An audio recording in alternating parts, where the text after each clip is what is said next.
नमस्कार मित्रांनो, स्वागत आहे तुमचं पुन्हा एका नवीन व्हिडिओमध्ये.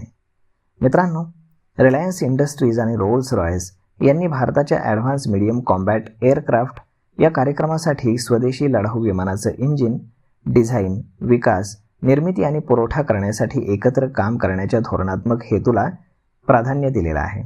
आणि AMCA हा भारताचा पुढच्या पिढीचा फायटर एअरक्राफ्ट प्रोग्राम आहे. तो आता देशाच्या हवाई ताकदीसाठी अत्यंत महत्त्वाचा मानला जातोय. तर या दोन्ही कंपन्या भारतामध्ये एक dedicated aerospace gas turbine complex उभारण्याची शक्यता पडताळून पाहत आहेत. हे पॉवर आणि प्रपोल्शन या तंत्रज्ञानाचं सेंटर ऑफ एक्सलन्स म्हणून विकसित करण्याची योजना आहे.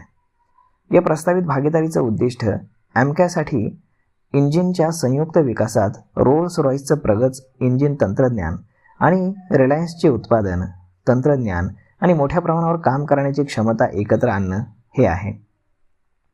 रिलायन्स इंडस्ट्रीजचे कार्यकारी संचालक अनंत अंबानी यांनी माहिती दिली की महत्त्वपूर्ण तंत्रज्ञानातील आपली क्षमता भारताच्या धोरणात्मक स्वायत्ततेसाठी अत्यंत आवश्यक आहे. ते म्हणाले की रोल्स रॉयसच्या ॲडव्हान्स प्रपोशनलमधील कौशल्य आणि रिलायन्सचं तंत्रज्ञान आणि उत्पादन क्षमता यांची सांगड घालून भारतामध्ये स्वदेशी एरो इंजिन इकोसिस्टीम तयार करण्याचं लक्ष्य आहे. यामुळे देशाला आत्मनिर्भर बनवण्यासोबतच भविष्यामध्ये ॲडव्हान्स प्रपोल्शन तंत्रज्ञानामध्ये जागतिक स्तरावरती स्पर्धात्मक बनण्यास देखील मदत मिळणार आहे.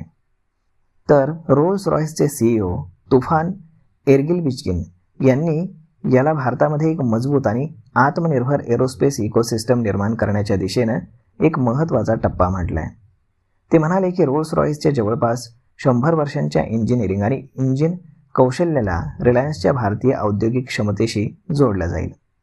प्रस्तावित एरो गॅस टर्बाईन कॉम्प्लेक्समधील डिझाईन, विकास, मॅन्युफॅक्चरिंग, टेस्टिंग, उत्पादन आणि संपूर्ण लाईफ सायकल दरम्यान इंजिन सपोर्ट यांच्यासारख्या क्षमता भारतामध्ये विकसित करण्याचं उद्दिष्ट आहे.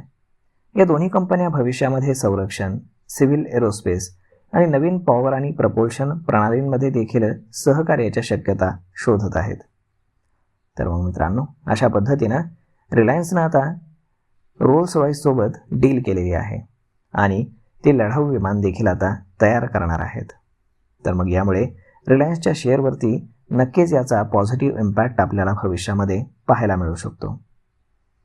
तर मग मित्रांनो, हा व्हिडिओ, ही माहिती तुम्हाला कशी वाटली हे तुम्ही आम्हाला कमेंट करून नक्कीच सांगा.